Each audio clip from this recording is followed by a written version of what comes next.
Brasil vence a Guerra do Paraguai. Pela primeira vez, escravos lutaram ao lado dos brancos.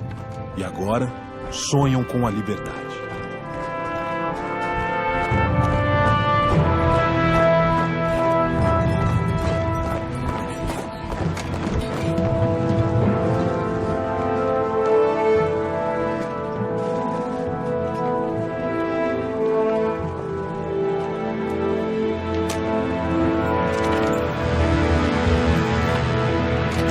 O que tá pegando minha arma? Põe o grilhão nele! Solta!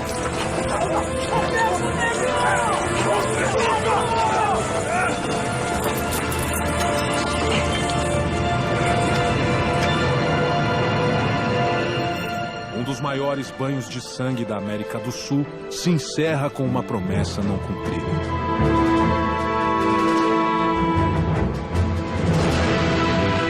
Nesse cenário turbulento, o movimento abolicionista ganha força, mas os latifundiários se recusam a contratar os negros libertos. Racismo silencioso. A sociedade brasileira finge que não aconteceu nada. Então não tem nenhum projeto que signifique a incorporação à política e social desse contingente.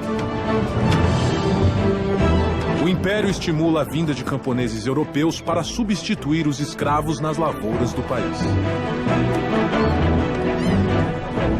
E aqui encontravam uma terra onde circulava o dinheiro e onde tudo estava por fazer. Uma nova era se aproxima de um Brasil moderno e urbanizado.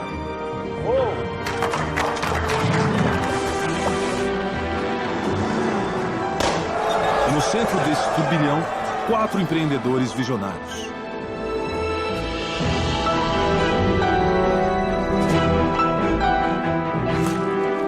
O primeiro deles, um imigrante italiano que perde tudo ao chegar ao Brasil, Francesco Matarazzo.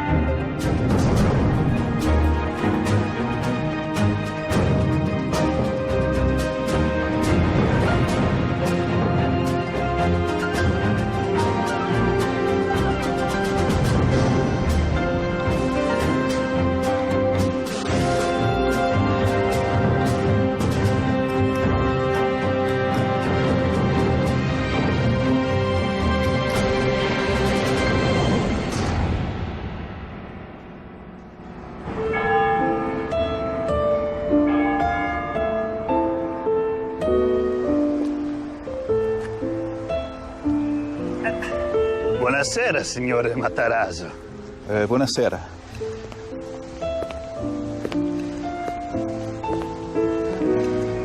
Gliel'ho già detto, mio padre non c'è. Ma i miei articoli, dove li laghi?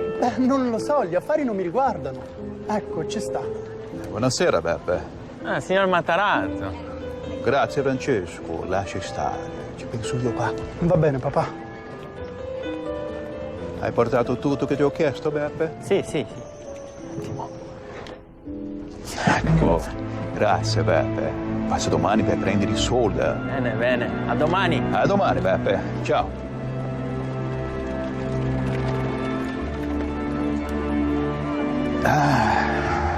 Figlio mio. La vita degli ambulanti è dura, è pesante. Ma mi fa molto piacere, che non passerai mai per questo. Aos 19 anos, Francesco Matarazzo é o filho mais velho de uma bem-sucedida família. Seu pai é um respeitado médico e comerciante, e o futuro do jovem Matarazzo parece garantido. Chi sarà? Beppe? Forse hai dimenticato di qualcosa?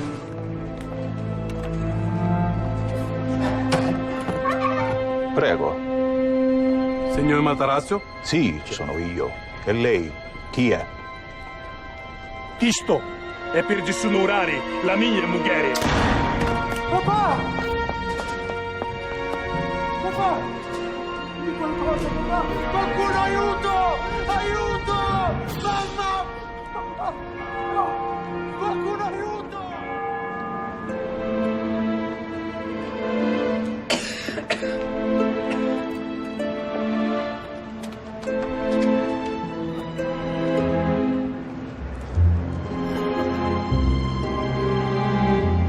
Con permesso, sono venuto a parlare con il signor Matarazzo.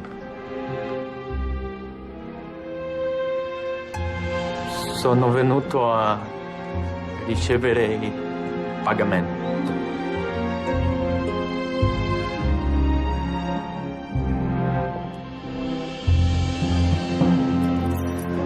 Questo adesso è tuo, Francesco. Sei il capo della famiglia.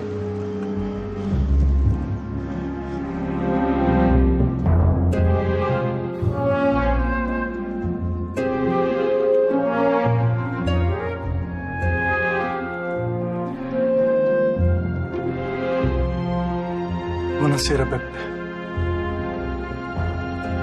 Quant'è che mio padre ti doveva?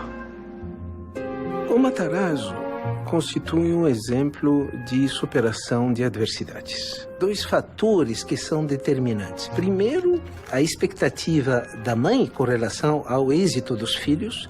Isso na cultura italiana é muito forte. Mas do outro lado, quando a pessoa, e isso é característica do Matarazzo, quando a pessoa tem que superar dificuldades cedo na vida, vai desenvolver essa habilidade.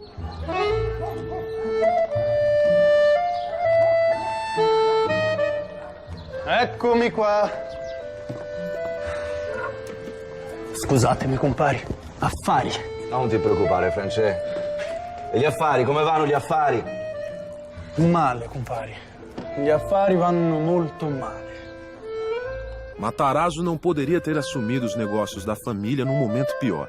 Os diversos territórios da Itália foram reunidos sob um único governo. A unificação causou uma grave crise nas províncias do sul, incluindo Castelo Abate. Se la situazione non migliora, compari, i miei affari si rovinano. E il nome Matarazzo va a finire nel fango. Francesco Grandino é um velho amigo dos Matarazzo.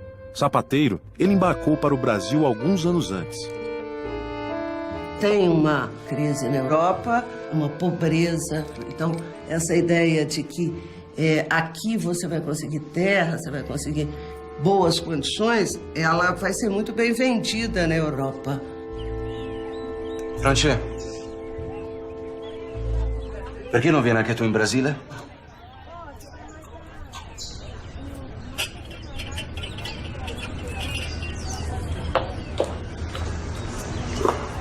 Io ci ho pensato, compari, ma non ho i soldi per portare tutta la famiglia. E il bimbo che sta per arrivare. Gli affari vanno bene, Francesco. Io quasi non ce la faccio con tutto il lavoro che c'è. E poi in Brasile è pieno di italiani. Parla piano, compare, parla piano. Ma tu sei un commerciante o che cosa, Francesco? Gli manca la materia prima, capisci? La materia prima è tutto importato, tutto.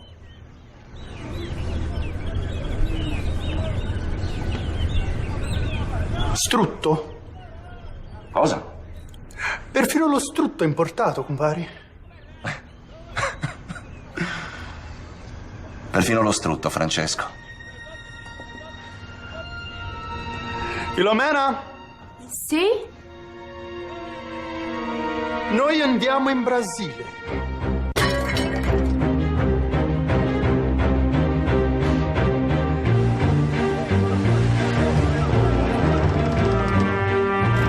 Pode descer! Devagar! Devagar! Assim! Vem! Animado com a descrição do amigo Grandino, Matarazzo e sua família produzem 2 toneladas de banha de porco. Ele investe tudo que tem naquela preciosa carne. É a sua grande aposta para reerguer o nome da família na sua nova casa, o Brasil. Devagar! Vem! Não! Volta! É muito peso, tá soltando! No! Qualcuno faccia qualcosa! Volta! Daí! Cuidado! No!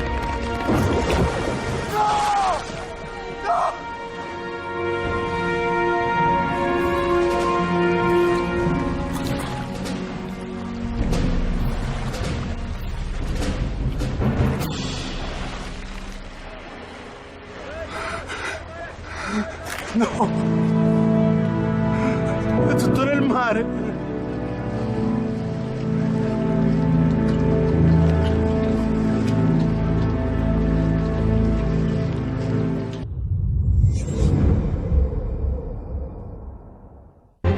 Fugindo da crise econômica que assola a Itália, Francesco Matarazzo aposta tudo o que tem num carregamento de 2 toneladas de banha de porco e imigra para o Brasil.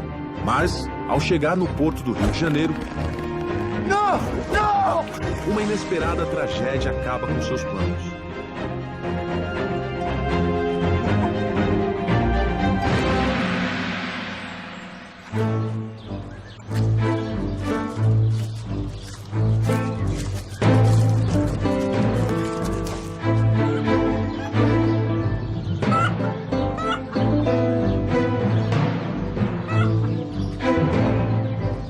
Bom dia, seu Gennaro. Pode entrar. Mas já disse que é perda de tempo. Ah, seu Gennaro, primeiro vejo os meus produtos, depois decida se é perda de tempo, não? Olha, a casa onde vivo. Acho que tem dinheiro sobrando para comprar porcaria. Sem escolha, Matarazzo toma emprego de mascate. Justamente o futuro que seu pai nunca desejou para o filho. Você é de que região da Itália, compadre? Calabria. Se quiser, posso te dar água. É a única coisa que tenho para oferecer. Não, mas não te aflija. Oh. Grazie. A vida tá dura no Brasil, compadre. Mas não vamos perder tempo com isso, não, que eu tenho muitas coisas para te mostrar. Veja, produto de primeira. É minha moglie che fa. No. No? Então, um pouco de peperoncino, pimenta.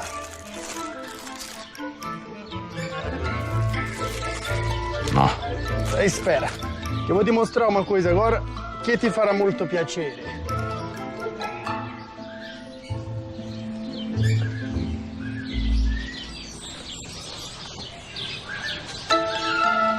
O Matarazzo é uma pessoa altamente sedutora, absolutamente conectada. Ele conhecia não através de intermediários. Ele vivia no dia a dia a realidade do seu consumidor e potencial consumidor.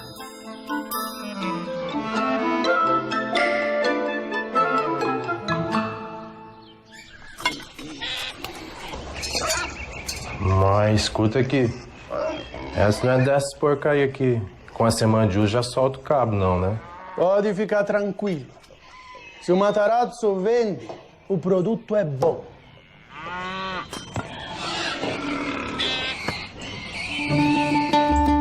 Compare, o que são essas latas que você tem aqui? É umas latas velhas de munição, a guerra do Paraguai. Eu já usei pra guardar umas coisas ou outras, mas não é pra nada, não. Ô, seu Francesco, o senhor me desculpa, mas não vou ficar com esse inchado, não, que a minha inchada ainda aguenta. Não, espera. Vou te propor um negócio. Você compra enxada e eu compro aqueles porcos que você tem ali fora. Mas o senhor negocia com porco? Comecei agora. Então, negócio fechado? Outra coisa, compadre. Você não me vende essas latas que você tem aqui, não?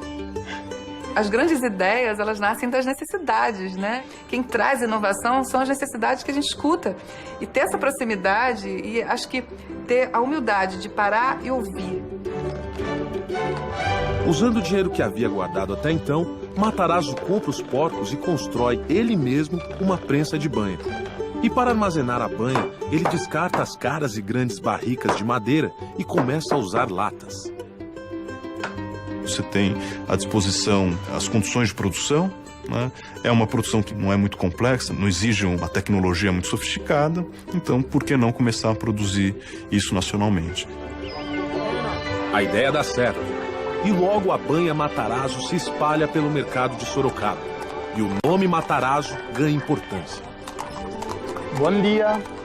Bom dia. A senhora sabia que essa banha aí sou eu que fabrico? É mesmo? Banha a brasileira. Sim, muito buena. Mas toda boa ideia logo encontra imitadores. Matarazzo já chegou longe demais para deixar que um concorrente fique em seu caminho. Não, nem adianta insistir, vai, não vendo mesmo. Mas, compadre, eu já te ofereci o dobro do que vale esses porcos. Não. Não? Não vendo meus porcos pra você. E posso saber por quê, compadre? Você já comprou os porcos de todos os sítios da região? Pensa que eu sou besta, Eu vou vender pra quem pagar mais. Matarazzo decide comprar todos os porcos de Sorocaba para controlar a oferta e os preços da matéria-prima. Mas você não acha que uns porcos bonitos desse devia ficar com o Matarazzo? Já disse, paisano, não vendo. Entendo. Mas você já ouviu o que dizem por aí, não ouviu, compadre? Quem fere Matarazzo morre. É o que dizem.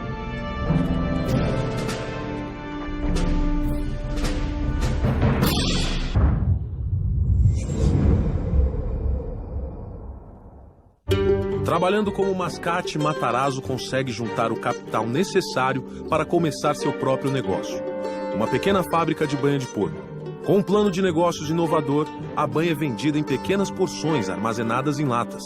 O produto de Matarazzo faz sucesso, mas a concorrência surge rapidamente. Banha a brasileira. Sim, muito buena. Matarazzo percebe que a solução é controlar a matéria-prima. Já disse, paisano, não vendo. Mas você já ouviu o que dizem por aí, não ouviu, compadre? Quem fere Matarazzo morre. Restringindo o acesso aos porcos, ele elimina os competidores. A banha Matarazzo logo domina o mercado. Com o sucesso da banha em lata, Matarazzo consegue abandonar o emprego de mascate e abre o Armazém Matarazzo. Bom dia, seu João. Fique à vontade. O armazém se torna um negócio estável e rentável. Ele começa com a banha, mas depois tem a lata e a partir daí vai criar uma indústria altamente verticalizada. Porque ele procurou cada vez mais ocupar todos os espaços. As matérias-primas ele preferia ele mesmo prover do que depender dos outros. Inimigo dos desperdícios, Matarazzo aproveita tudo que os porcos podem oferecer. A carne é vendida como cortes frios e embutidos. E os ossos são utilizados para fabricar botões de camisa. 5 botões.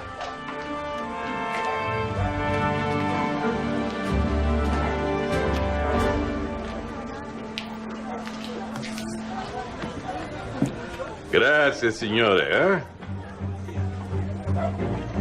Mas Matarazzo ainda está apenas começando.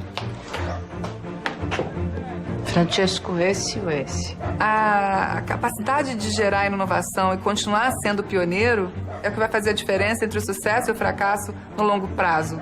O que a gente criou no começo foi o pontapé inicial, mas a inovação não pode parar por aí. Os negócios vão bem. Matarazzo traz 2 irmãos da Itália, cria a Matarazzo e Irmãos e abre 2 novas fábricas de banha. No mesmo ano, a princesa Isabel assina a abolição da escravatura. Numa economia escravista, quem é que consome? A elite, o grande cafeicultor, o grande senhor de engenho. O que acontece quando introduz o trabalho assalariado dentro dessa produção de café? Esse trabalhador que vem como imigrante recebe um recurso para ser gasto dentro do mercado interno. Então, a ideia é que começa a se criar um mercado interno dentro do Brasil. Em 1889, é proclamada a República, o que muda o cenário político do Brasil. Francesco Matarazzo se prepara para a nova era, e ele não é o único.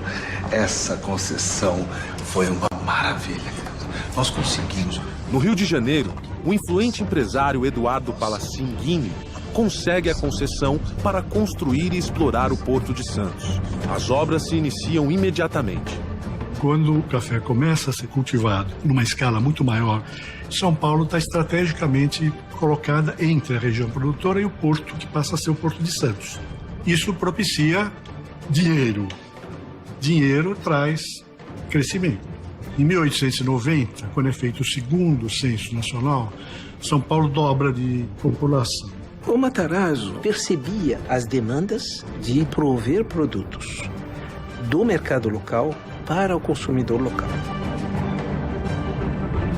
A Matarazzo Irmãos abre um empório na rua 25 de março. O custo é alto. Matarazzo investe todo o seu capital. Afinal, o país está mudando. E esse mercado em expansão é o campo perfeito para um hábil comerciante fazer fortuna. Justo. Belíssimo.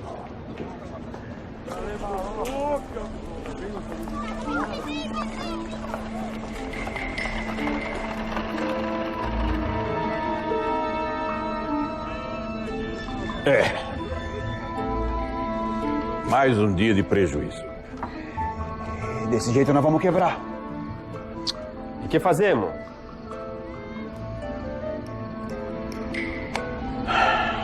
O encilhamento foi o resultado de uma política econômica estabelecida logo no início da República, que buscava o estímulo ao desenvolvimento industrial, mas que acabou gerando, por conta de uma grande emissão de moeda, um processo inflacionário e especulativo. Precisa pôr um pouco mais de farinha no saco, vocês também não entendem, eu só tenho que fazer tudo eu. E que com isso gerou uma quebra muito grande de negócios em torno de 1891. Tô parado. Excuse.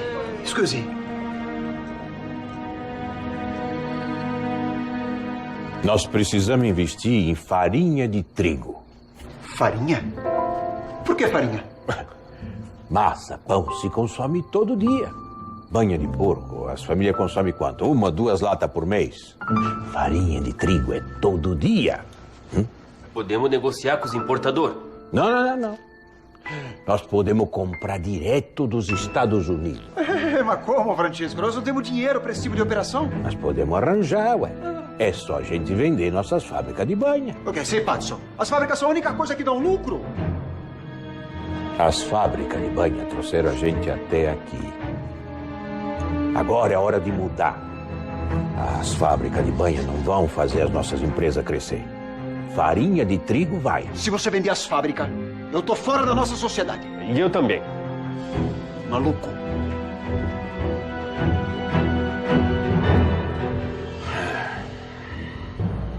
Matarazzo se recusa a abandonar sua ideia.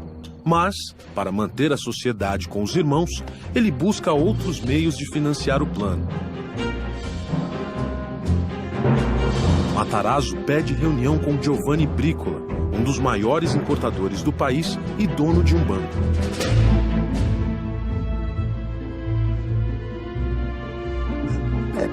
Me responde uma pergunta. Por que você acha que eu emprestaria dinheiro para quem está quase quebrado? Você acha que eu não sei sua situação?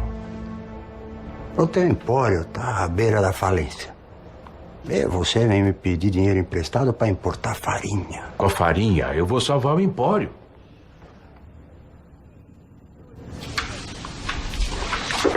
Você não devia ter vindo para São Paulo. Escuta meu conselho, que é de graça. Volta para Sorocaba, cuida lá das tuas fabriquetas de banha. Tá bom demais para um caipira do sul.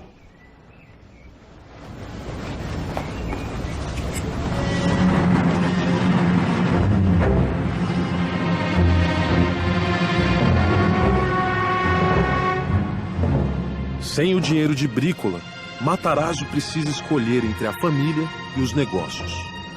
Ele está numa encruzilhada.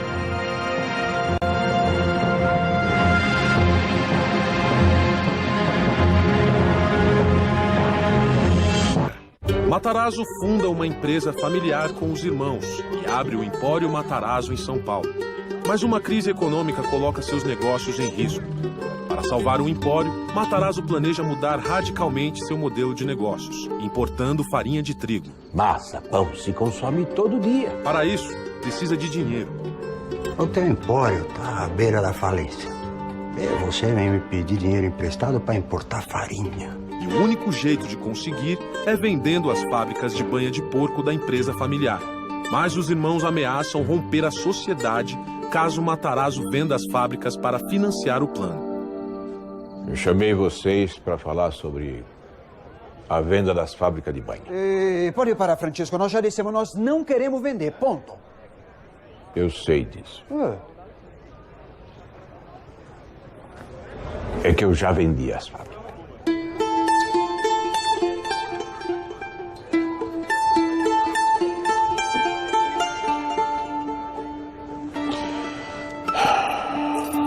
Luigi e Giuseppe recebem uma parte dos lucros da venda, mas cumprem a promessa e rompem a sociedade.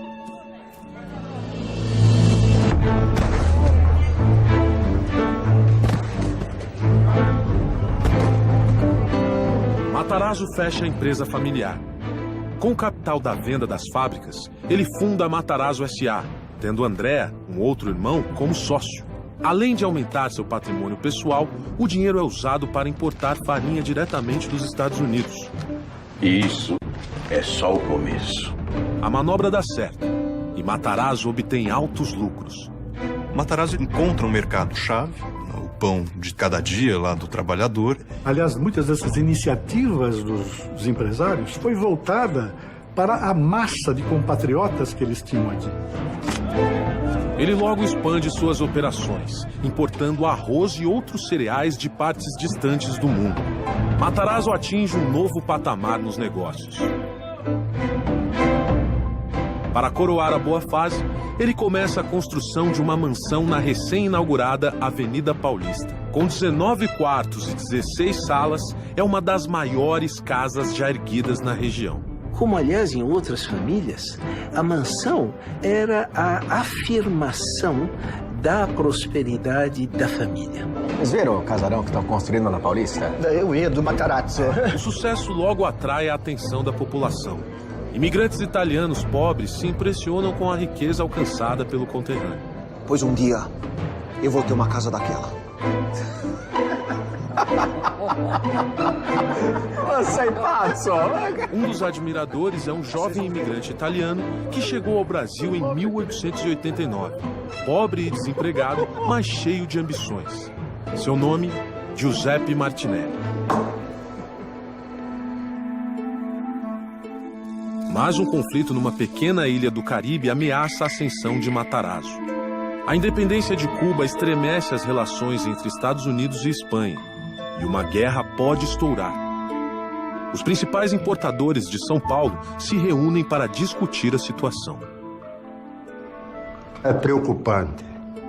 Se estoura a guerra, a gente fica sem farinha. Mas vamos fazer o quê? Nós dependemos dos americanos e não temos influência nenhuma sobre a questão cubana. Então, vamos torcer para que não tenha uma guerra. Existe uma alternativa. Vamos importar farinha da Argentina. É uma ideia. É uma ideia. Infeliz. Nós temos 20% de desconto na farinha americana. Não temos ligação comercial nenhuma entre Brasil e Argentina. Ficaria caríssimo. É uma ideia. Infeliz. É inviável. Vamos tentar estocar farinha enquanto podemos. Sim. Vamos construir um novo armazém. Apesar das dificuldades, Matarazzo decide seguir com seu plano. Ele vai para a Argentina e negocia a abertura de empresas e rotas de comércio. Como previsto, a operação demanda um grande investimento, mas Matarazzo está confiante de que a manobra será lucrativa. Qualquer empreendedor tem que ter um apetite controlado pelo risco. Como que esse risco vai ser controlado, como é que a gente vai lidar com o risco? Aí eu acho que é a mágica, né? De entender até onde que a gente deve chegar, em que momento que a gente também tem que dar um passo atrás para depois dar 3 para frente. Mas, quando a farinha argentina finalmente chega ao Brasil, as previsões pessimistas de Brícola se concretizam. O preço da farinha no mercado brasileiro está baixo, muito mais baixo do que Matarazzo pagou para importá-la. Ele vai perder dinheiro. E não adianta. As contas não fecham. Fabrício. Senhor. Manda parar as obras da Paulista. Tem certeza, senhor? Não tem outro jeito. Francesco. Brícola. Mas você tá querendo alguma coisa aqui? Eu vim ajudar o compadre nesse momento difícil. E eu quero comprar toda a sua farinha argentina. Por um preço justo. Claro. Muito obrigado, viu, compadre? Mas eu já tenho um comprador para minha farinha. Mas que pena. Boa sorte nos negócios. Boa sorte. Para você também.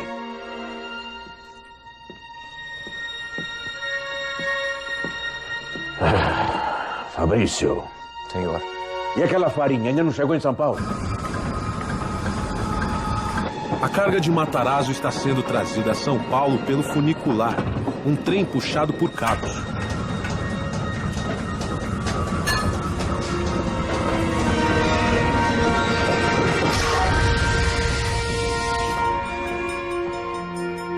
Sou Matarazzo. O que foi, Alberto? Fala logo, O trem parou. O quê? A máquina que puxa o funicular quebrou. Toda a farinha está presa no meio do caminho. Assim nós não vamos ter nem como vender a farinha.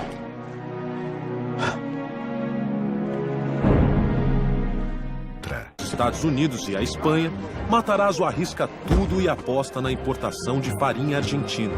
Mas a farinha chega ao Brasil custando muito mais que o preço de mercado. Para minimizar os prejuízos, Matarazzo precisa vendê-la o mais rápido possível. Mas o funicular, bonde que transporta as cargas do Porto de Santos até São Paulo, quebra. A farinha de Matarazzo fica presa e ele não tem como vendê-la. A aposta na farinha argentina ameaça seus negócios.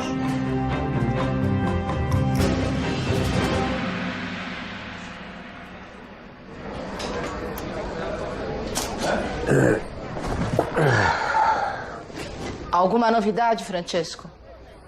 Nenhuma. Aquela farinha vai ficar parada naquele trem pelo menos mais uma semana.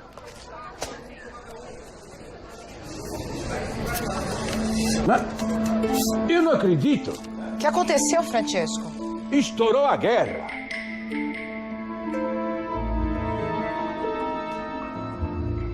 Mas eu tô salvo. No início da guerra, as linhas de comércio entre Estados Unidos e Brasil são interrompidas. A falta de farinha no mercado faz o preço disparar. Quando o negócio tá bom, todo mundo tá animado. A grande diferença de todos os empreendedores que têm sucesso é que na hora que a coisa aperta, que ele aparece. Eu posso pedir pro... Com a escassez de produtos americanos, Brícola só tem uma pessoa a quem recorrer para conseguir farinha: Matarazzo, o único a ter linhas de comércio estabelecidas com a Argentina. Matarazzo vende a farinha para a Brícola. Mas a um preço justo, claro. E a sorte é fundamental para tudo na vida, né? Alguns dizem que não é bem sorte, que tem um pouco de bom senso, tem um pouco de esperteza, tem um pouco de estar na hora certa por algum feeling, alguma coisa mais que a sorte, mas vamos chamar tudo isso de sorte. As obras da mansão da Paulista são retomadas e concluídas. A fortuna de Matarazzo nunca foi maior. Martinelli acompanha de perto a ascensão de Matarazzo. Ele vai fazer de tudo para superar seu conterrâneo.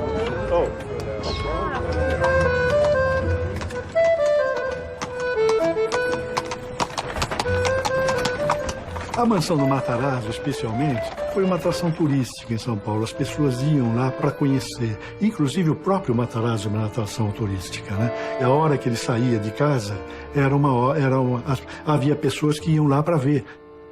Vamos precisar de mais empregados. Essa casa é muito grande, Francesco. Não que eu esteja reclamando, imagina. Mas limpar tudo isso... Francesco...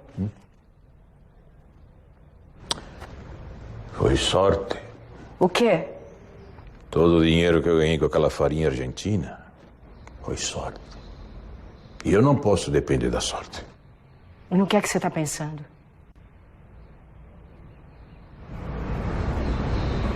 No próximo passo. Buonasera. Buonasera. Conosce minha mulher? Matarazzo convida gerentes do banco inglês para um jantar em sua mansão. Tem certeza disso, Francesco? Meus amigos, essa noite nós vamos comer algo muito especial. É o prato que a maior parte dos italianos come aqui no Brasil diariamente. Bom apetito.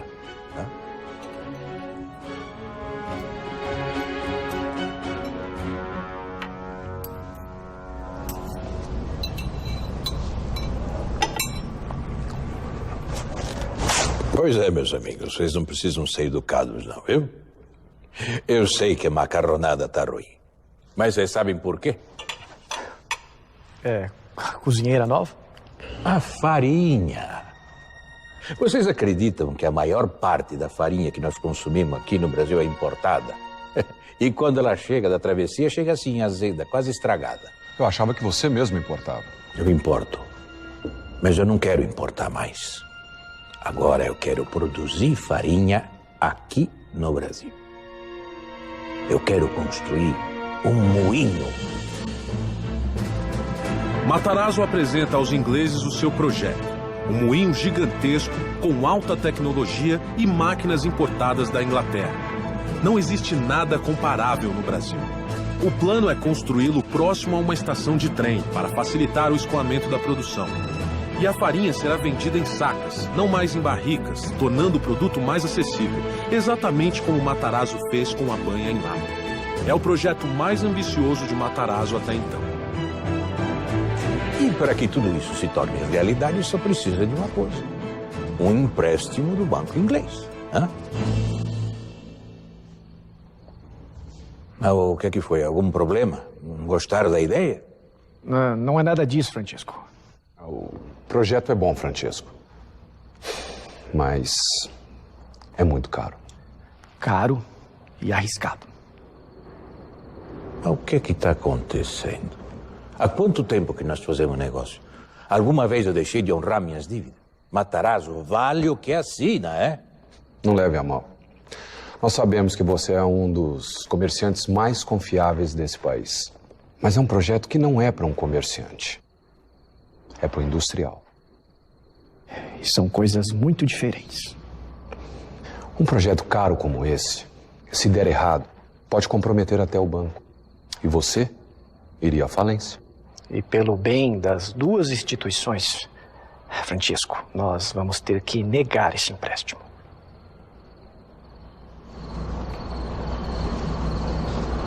Não. Não é arriscado, porque não tem como dar errado. Eu sei que eu sou um caipira lá do sul da Itália, não é? Um mascate, um comerciante, como você disse. Mas uma coisa eu aprendi na vida.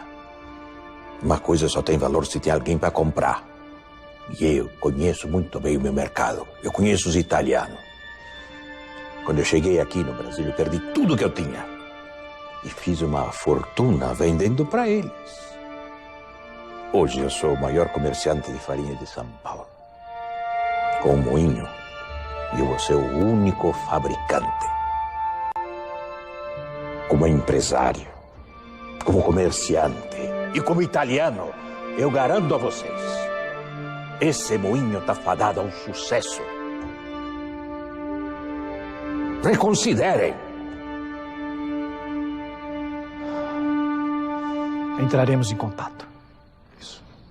A grande sacada do Matarazzo é justamente entender esse momento da indústria no Brasil, da emergência industrial do Brasil. Senhor Matarazzo, chegou um telegrama.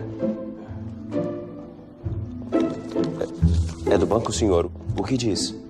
Substituir aquilo que antes era importado por uma produção nacional e que tem um mercado grande à disposição.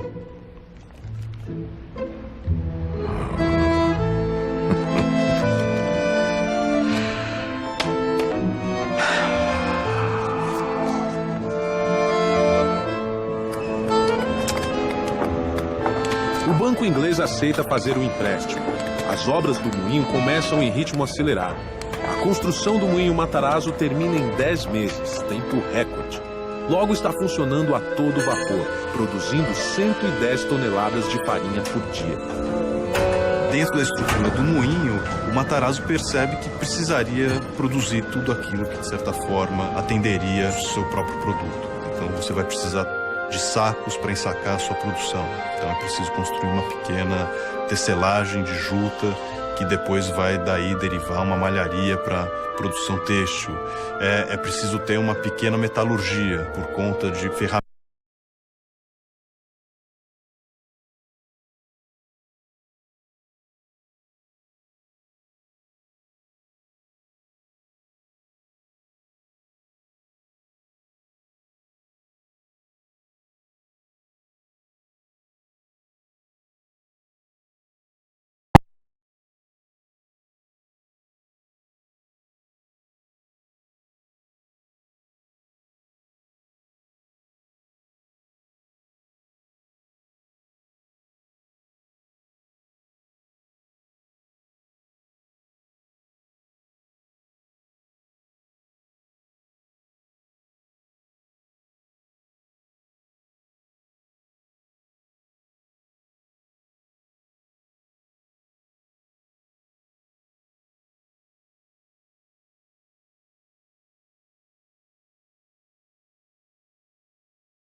Afinal, lei é lei. O senhor está apenas as cumprindo e ninguém poderá culpá-lo por isso. As leis estão sempre visando o melhor para o país. Não é verdade?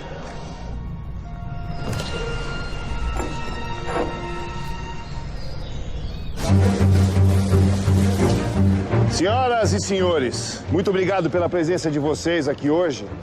Hoje é um dia muito especial para o Rio de Janeiro, que finalmente sairá das trevas. O decreto antimonopólio é derrubado.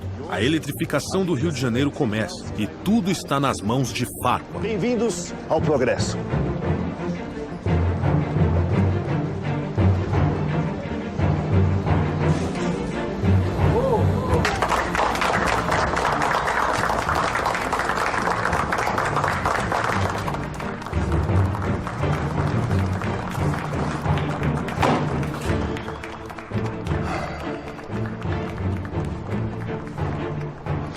Homens como Farquhar podem tudo, inclusive destruir a nossa família.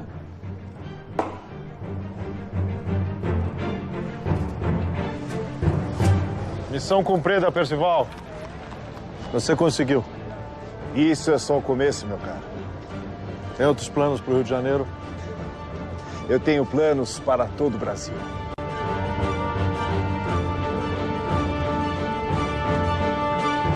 Percival Farquhar chega ao Rio de Janeiro em 1905, atraído por oportunidades de negócio que um país sem infraestrutura proporciona. Onde falta estrutura, Sr. Mackenzie, sobra oportunidade. Seu primeiro projeto é eletrificar o Rio de Janeiro através da Light and Power Company. Mas seus planos esbarram no nacionalismo de um ambicioso jovem brasileiro, Guilherme Guim. Do Brasil cuidamos nós. Com o poder de seu dinheiro, Farquhar consegue contornar as leis antitruste locais e dá início à eletrificação do Rio de Janeiro. E esse é apenas o primeiro passo do grande plano que o americano tem para o Brasil.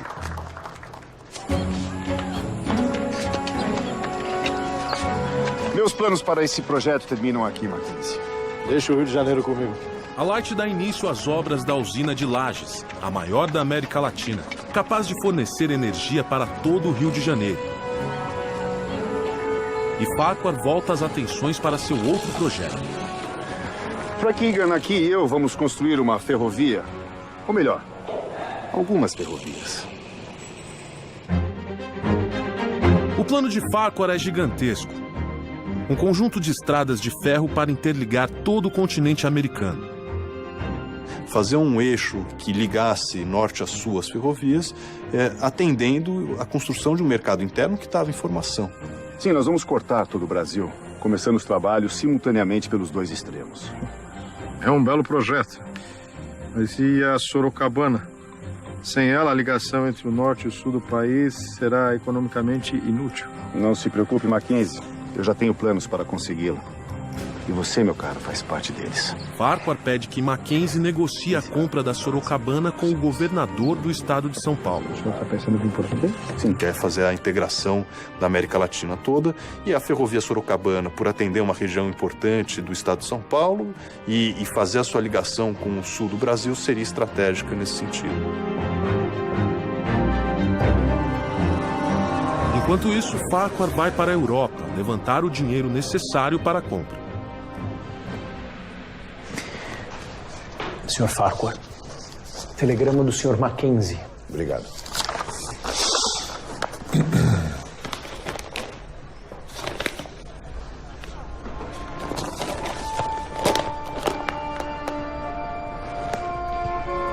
Algum problema, senhor? Os ingleses fizeram uma oferta, vão comprar Sorocabana. Mas sem essa ferrovia, o seu projeto fica inviável. Frank, me dê o Jornal da Manhã.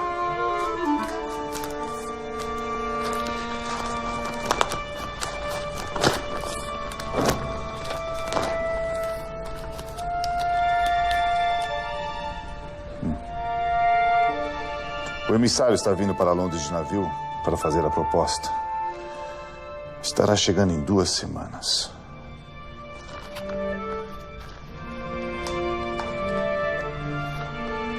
E qual o plano? Mande um telegrama imediatamente para o Mackenzie no Brasil. e descubra quanto os ingleses estão pagando.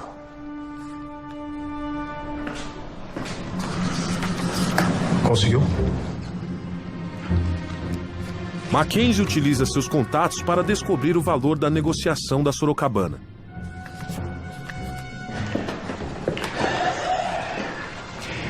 Os ingleses estão oferecendo 2 milhões de libras, Sr. Farquhar. Vamos cobrir a oferta.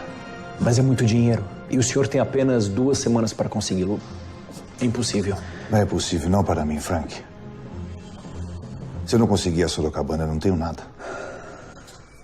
Tem muita gente que tem muito medo de errar e não faz nada. Eu sou da teoria seguinte, eu prefiro dar 10 tiros e errar 3. Wall Street já está em pleno funcionamento. Nós já temos um sistema industrial, financeiro, né, comercial muito complexo.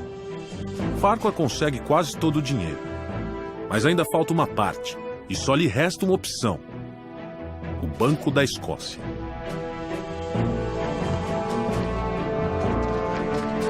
Só um segundo, Sr. Farquhar. Negócios importantes não podem esperar.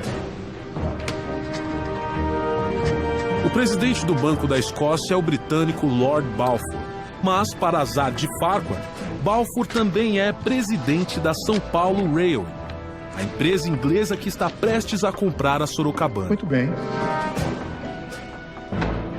Pelo que entendi, o senhor quer que eu lhe empreste dinheiro para comprar a Sorocabana antes de mim. É isso mesmo. Exatamente. O senhor está falando sério? Com certeza, Lord Balfour. Eu jamais brincaria com um homem tão respeitável como o senhor. Eu estou apresentando um plano de negócios sólido e muito lucrativo para o Banco da Escócia. E o senhor, como presidente, não pode deixar que os seus outros negócios, como a São Paulo Railway, influenciem na sua decisão.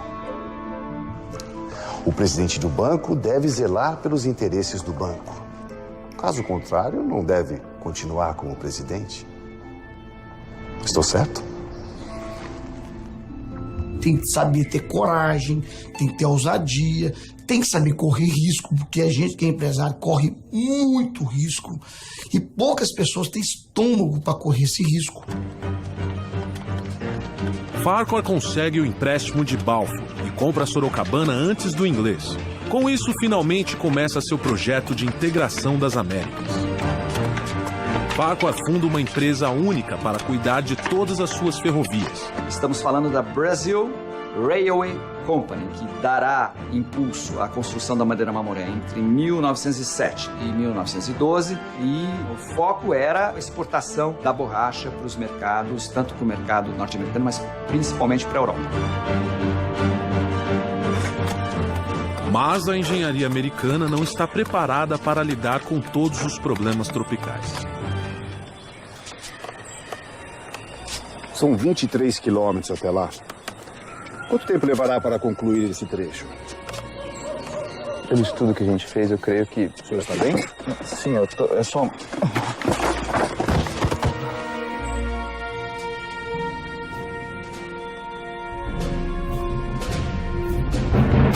Belo projeto. Percival Farquhar dá início à grande obra de sua vida. Uma malha ferroviária integrando as Américas. Nós vamos cortar todo o Brasil, começando os trabalhos simultaneamente pelos 2 extremos. Mas a impossibilidade de conseguir a concessão da ferrovia Sorocabana quase coloca tudo a perder. Com sua habilidade de levantar capitais, Farquhar consegue comprar a Sorocabana e inicia as obras da sua grande ferrovia. Mas depois de superar os obstáculos políticos e financeiros, ele se depara com um inesperado desafio tropical.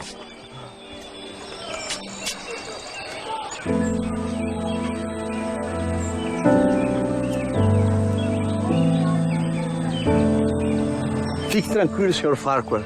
Em 30 dias a epidemia estará controlada. Sr. Lovelace, em 1 mês eu já terei cancelado a minha obra. Uma epidemia de febre amarela atinge as obras da ferrovia Madeira-Mamoré. Nós estamos falando de uma floresta, né, tropical, úmida, de condições difíceis do ponto de vista da permanência. Centenas de trabalhadores são contaminados, provocando grandes atrasos. O que acha? Sr. Farquhar, estamos enfrentando problemas. Problemas com a malária. Malária aqui também? Não aqui, senhor. No Rio de Janeiro. Sim, Frank, mas o que eu tenho a ver com isso?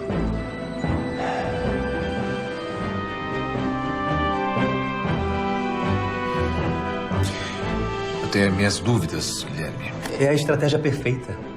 Com isso, nós vamos parar a obra da usina de Lajes. Eu espero que você saiba o que está fazendo. Nós não podemos ter uma nova derrota pública para o Farquhar. Não tem com que se preocupar. Será o fim de Percival Farquhar. Ele tinha essa capacidade de lidar com imprensa no bolso, né? Enfim, brilhante nesse aspecto. Guilherme Guiney planta uma história na imprensa de que a epidemia de malária no Rio de Janeiro está sendo causada pela usina de Farquhar. Se a obra da usina for paralisada, os planos de Farquhar de eletrificar a capital da República serão destruídos. Para rebater as acusações de Guiney, Farquhar convoca o médico sanitarista Oswaldo Cruz. Oswaldo Cruz é um antigo aliado dos Guiney. Ainda assim, Farquhar sabe que Cruz é a pessoa mais adequada para cuidar do assunto.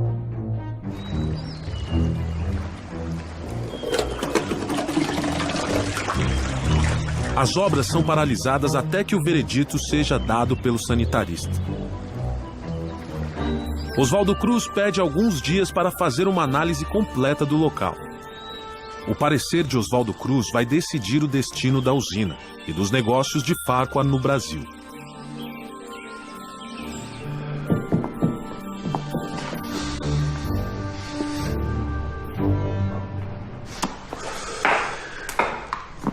O que ele disse? A usina foi absolvida.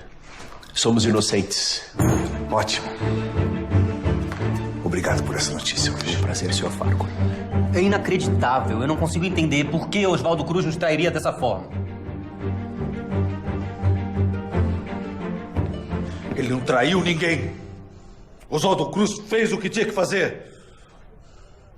Chega de jogar o nome da nossa família na lama. Você vai para Salvador, Guilherme. E vai ficar por lá. Então, Guilherme ganha o direito de representar os negócios da família Guiney em Salvador. Ou seja, prêmio pra lá de consolação.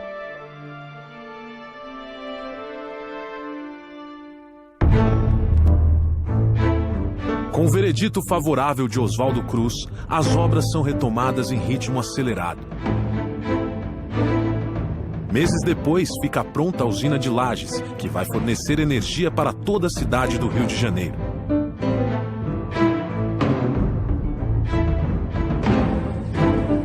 E Farquhar, triunfante, volta suas atenções para a Brasil Railway. Impressionado com a integridade de Oswaldo Cruz, Farquhar chama o médico brasileiro para cuidar da febre amarela no trecho Madeira-Mamoré, passando por cima de seu conterrâneo, Carl Lovelace. Oswaldo Cruz produz um relatório indicando medidas que amenizam o problema da febre amarela. As obras são retomadas. É o início da Era de Ouro de Farquhar. Ele foi um grande capitalista, né? De ferrovias, de portos, de transportes urbanos e tantos outros empreendimentos que ele tinha simultaneamente em várias capitais brasileiras, né? Seu império está crescendo. E nada parece capaz de parar Farquhar.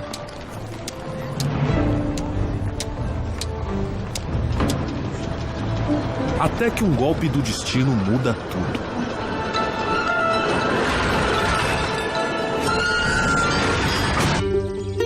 Farquhar começa a construir sua malha ferroviária, mas um surto de febre amarela atrasa as obras. Para piorar, sua usina de Lajes sofre ataques na imprensa, orquestrados por Guilherme Guiney. Será o fim de Percival Farquhar. Farquhar resolve seu problema com a ajuda inesperada de um antigo aliado da família Guiney. O empreendedor americano está prestes a criar um império financeiro no Brasil, até que um acidente em Salvador ameaça acabar com seus planos. O bonde!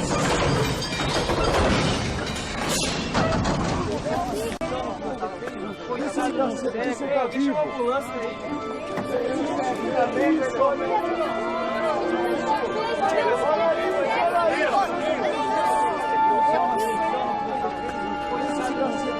Um cego morre atravessando a rua em Salvador e o bonde que o atropelou é operado pela Bahia Tramway, uma empresa de Percival Farquhar.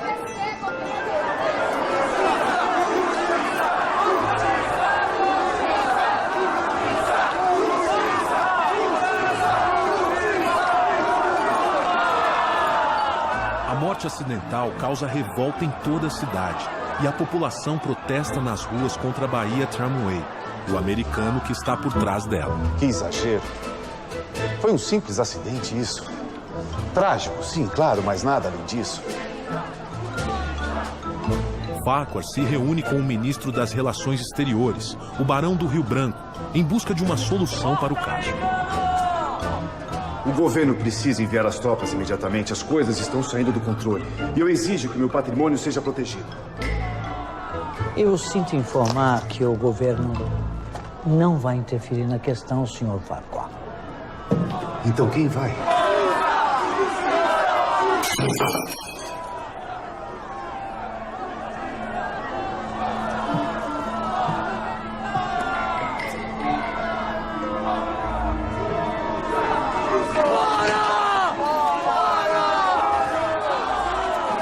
E um homem espera que a revolta ganhe proporções ainda maiores. Ele se aproveita desse momento para mostrar a insensibilidade do capitalista estrangeiro, que tratou muito mal daquele acidente, e da sensibilidade do capital nacional.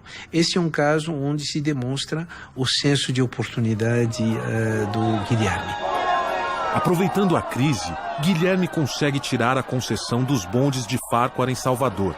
A Light and Power perde seus negócios na cidade e a imagem de Farquhar fica profundamente arranhada. Justiça! Justiça! Justiça! A Light entra com processo contra o município para reaver então esses bens que teriam sido depredados nesses dias de comoção. A Light chega com uma conta no município e o município fala, olha, de multa que você tem pela prestação de maus serviços é praticamente o mesmo valor ou maior do que o valor que você está nos apresentando. E aí é o espaço para o Guilherme Guinle expandir os seus negócios. O sucesso da campanha contra Farquhar traz Guilherme de volta à confiança de seu pai. Ele retoma os negócios da família em São Paulo e no Rio de Janeiro. Mas sua cruzada contra Farquhar ainda não terminou. A vitória contra a empresa Light and Power Company, propriedade do Sr. Percival Farquhar, foi uma grande conquista dos brasileiros.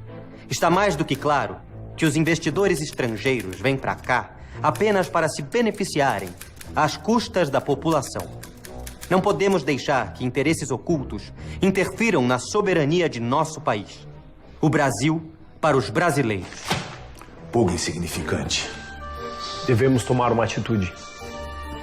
Não. Deixe o brasileiro com suas migalhas.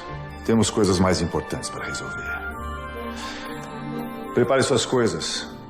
Vamos voltar para Brasil Railway.